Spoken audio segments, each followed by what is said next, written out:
Greetings, it is I, Dracovin, Lord and Emperor of the Dracovin Empire, and welcome! It is time to continue my discussion on anime series, where I review them for you, and then I give you some suggestions on how you can use them in your BESM games, your big eye, small mouth role-playing games. Remember, all these are just suggestions. You can either adapt them the way you really want to, or find another game system to adapt them to. Your choice entirely. But today for you, I have 2 more back from the 2014 season and 2 from this current anime season. Let's start with those 2 back from 2014 with D-Frag and Fuuun Ishin Dai Shougun, or as it's otherwise known, Dai Shougun Great Revolution. So we focus on a alternate history Japan where the Meiji Revolution never happened. When the black ships came, the foreign ships came, a giant mecha, giant robot basically came and drove them off, keeping Japan isolationist up until now. We focus on a young man, Ichiru, who's working at a bathhouse, and it turns out that he's connected to somehow the destiny of the country. He's connected to the robot, he's connected to what's going on in the country as a whole, and he must face his destiny head on. And this is in the background of the return of the black ships going on. So there's a lot to what is going on here that you will dive into as the series progresses. So, this one, of course, is an action. You do have giant robots. It's fighting out. They're also fighting on the small side. It's vaguely historical. It does kind of connect up with historical actions, even though the historical connections isn't as powerful as, let's say, a lot of other ones, because it is, granted, alternate world history. And rather than call it a mecha, I would definitely call this one a harem. It is a mecha, but that's not big enough. It's very harem-y. He gets in relationship with girls. He has problems with women. He's more of like shy around women, but because of the positioning he's put into and the importance he actually ends up having in the series, like most protagonists end up doing, he finds himself with a host of women around him, and he does not. It's one of the reasons that I rate this one a 3. It's okay. If you like some action, you'll like it. If you can't really take a lot of harem elements, then it will not be for you. I probably have a better tolerance than most, so hence why I'm giving it a 3. Now, anyway, if you are using a BESM game, you're going to make your people a team of characters that are dealing with a lot of the problems in the country now. They're dealing with the return of the black ships, those that might be seeking power within the country. Maybe those that are seeking power are doing that at the expense of the country. Maybe they're trying to make a deal with the black ships and drive them in. Regardless, your team will attempt to deal with these things. And they may have 1 or 2 giant robot/mecha under their wing. It's going to be a little bit of your choice as the GM, the exact number of mecha that they're going to be using. You could easily keep it similar to the series and just have 1 accessible, or you could choose more than 1 and change things up a little bit. Now, because there probably will be less mecha than people, who's actually piling it, the actual materials that you need to pilot, and what the other players are doing at the time are going to be up to determined by you. You could take some hints from the anime or come up with something else entirely. But I would definitely see a way that even when mecha are being used, the other players have a use to them. It's not just, oh, our 2 friends are getting into a mecha battle. Also, each player should be looking to their own reasons why they're, of course, involved in this group and fighting for it, and maybe fighting for or against the destiny that seems to be in front of them.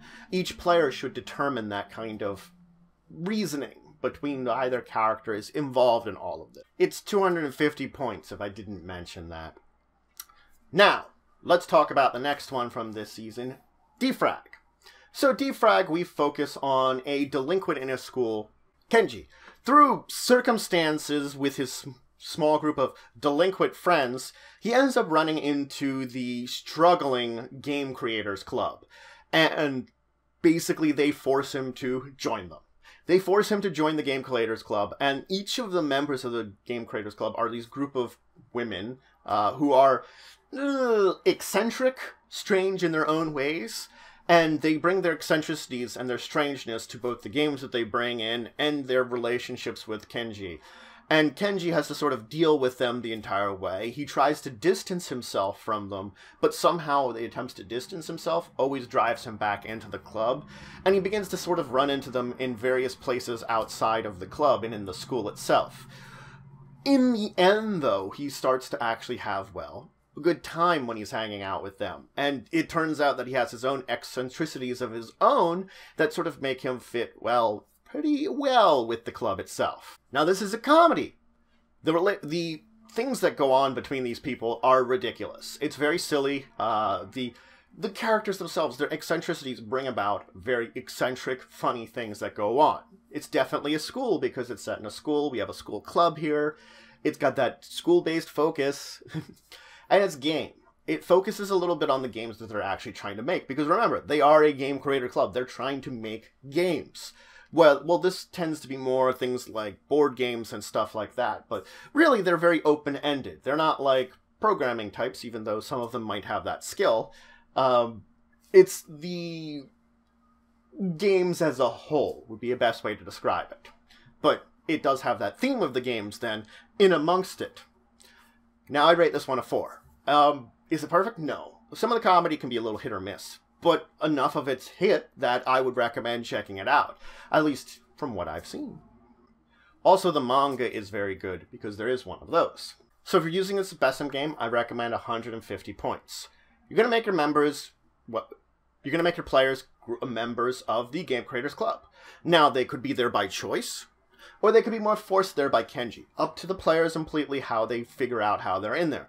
But each one will then play it out with their own eccentric, crazy time. Testing games, developing games. That will be an important part of it. But you're also going to deal with other clubs, perhaps the student council, some of their own school life, each of their own individual lives in a little way, and how sometimes these characters and players clash into each other in those basic lives, and how the interactions can be interesting, funny, and things like that. You might have rivals in other clubs or the student council, but you also have to try to make your club successful, make it not be a failing club, and just have a good time all along. These are the goals of your group of characters that they'll be doing. Successful club, deal with anybody else like rivals and stuff, and defeat them in probably some kind of game, and have fun. Pretty simple, pretty good. Pretty much what they're doing. Now let's move on and talk about the two from this season, Blend S and MahouTsukai no Yome. The first one I'm going to start with, or as it's known, the Ancient Magus's Bride. Now in this series we focus on Chise. She's 15 years old, and she ends up getting herself into a situation where she's being sold. Now this means her life has been terrible up till now relatively. She now has no family, no real friends to speak of, so she really doesn't care too much about being in this situation. But she's brought by something inhuman. Elias, a magus, a mage, a powerful one who's not quite human, and brings her to his home, where he declares she will be his apprentice and his wife. Chise then begins to experience the situation of the magical world around him while dealing with her own past traumas, with her upbringing, with the loss of everyone she had, and the dark things that faced her. And beginning to also bond with Elias and those around him. So this is definitely supernatural. She's learning to be a magus, a magic user, a mage. And there are magic all around, spirits, things like that. It's a mystery. Because there's always, it hints at Chise's past. But also there's a mystery to Elias's past. Both of them have very mysterious pasts that have led them to this point in time. And they always hints at them without truly giving you everything. It sort of tries to build it up as a mysterious thing about each of them. That each of them has something dark and tormented in them that they're bringing to the table now that they have to, in a way, overcome. It's also very much slice of life, because we focus on their daily life. Now, granted, their lives are very different than your average slice of life one, which might be like school or work or something. No, this is more, just a snippet of their lives as Chise learns to be a mage, as an apprentice, and the bonding between the two of them. Now I rate this one a 5. This has been one of my favorites of the season so far, and I highly recommend it. It's a very good series. There are some other hints of other genres in there, but that's fine. They don't overpower things. They just bring it in a little bit at a time, you know. They have some little bit there that feels fine, and it's just enjoyable time. So I would highly recommend it. Now for this one, I would recommend 300 points. Now, I wanted to take an interesting route at this one because I wanted to keep it a little open-ended. So your players are effectively going to take the role of the family unit within a Magus's household, an ancient non-human Magus. So someone, either Elias or a version of him that you want to create. They might take the role of apprentices, or just some kind of family, or some kind of combination between the two of them. As you can see from the series, he has a spirit as effectively a housekeeper. Someone could take a role similar to that, or take the role similar to Chisei, or something else entirely that you want to make up, something in between any of these things. You could have someone that's family and an apprentice, someone that's just an apprentice, just family. There's a lot of opportunities, but you're going to deal with their daily lives and the interesting adventures that come as part of being a mage, being part of this family in a way. And they'll develop their own abilities to bond with each other, learn magic, but also to perhaps learn a bit of loving. Because it seems like that is an important aspect of this, is learning to both love and overcome darkness in their pasts. And each of these characters should similarly have a darkness in their past that they are planning to overcome and get to another level at. And that will be an important part of it, is the bonds with each other. Learning to bond with each other, love each other truly, while overcoming those things that try to make it difficult in their own pasts. So let's talk about Blend S. Now Blend S, we focus on a high school girl, Micah. She's been trying to get a part-time job and keeps failing. Turns out that she's got this kind of mean look to her that kind of intimidates people. And she's kind of distraught, but she ends up getting scouted by a man who works at a cafe, hired on to work at that cafe. And it's something that she's really happy about. But it turns out this cafe is more unique. The waitresses there take on various roles, from things like little sister to tsundere. Micah is given sadist. Basically, she's supposed to use that mean look and mean things that she's supposed to do to entertain her customers. And so she adapts to her new role in this very interesting cafe. So it's a comedy, that's for sure. She's not really a mean person, but just has that kind of mean look to her, so adapting a mean spirit, it ends up being very funny the way that she does it. It's very slice of life. It's their work at a cafe, a little bit of their daily lives, kind of moving between the two of those. And cafe is a perfect way to describe it. It's a genre of those that are based around a cafe. We have seen a few of those lately in anime, so it is definitely an interesting little genre of its own that this one definitely fits within. I rated this one a 4. It's pretty entertaining. It's pretty funny, the little things of comedy. It does have a very interesting way of going about it, and Micah just gets into that circumstances that she tries her best to fit within her role that she's been assigned, and it can kind of be very silly and entertaining when it happens. So if you're using this as a BESM game, I'd recommend 150 points.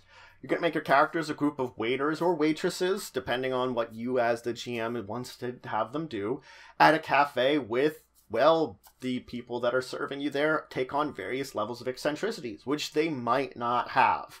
More than likely they don't have. They're taking a role because they've sort of been typecast into this a little bit. But you're going to have to spend time between them at the cafe, a little bit of their daily lives, and kind of balancing it out. They'll also have their interactions with other people at the cafe, maybe other workers, and with the various customers who may have eccentricities of their own. So you might learn specific customers that always come to them because of these eccentricities and have to deal with them.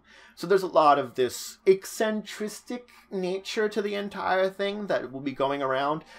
A bunch of it's going to be manufactured, as with your players, you know, trying to do their best to act within their roles. And a bit of it's going to be from the various other characters that you're going to place around them. Just for a little bit of fun, just for a little bit of entertaining, just for a little slice of your characters' daily lives. But that's it for today. So, I talked with you about 4 more anime you can use in your Big Eyes Small Mouth games. But, as I've always said, you can always use these in other role-playing game systems. If you want to take the suggestions I had and then just adapt them to a new role-playing game system. Whatever system it is, if you can find out the rules for character creation, and then figure out the rules around that character creation, it's pretty fine. It's pretty quick. Character creation, that's the hard one. As soon as you fill that in, all the other rules of the character, of the world around them, usually fit into place. So if you can figure those out, bam, you can adapt this to any role-playing game system. Your favorite, indeed. But though I hope you're having a great day, and if you have any suggestions for any kind of anime, manga, anything you want me to talk about and give you suggestions for using in your BESM games, please leave those comments below. Or if you played any BESM games using these, let me know. Regardless, though, until the next time, I bid you farewell.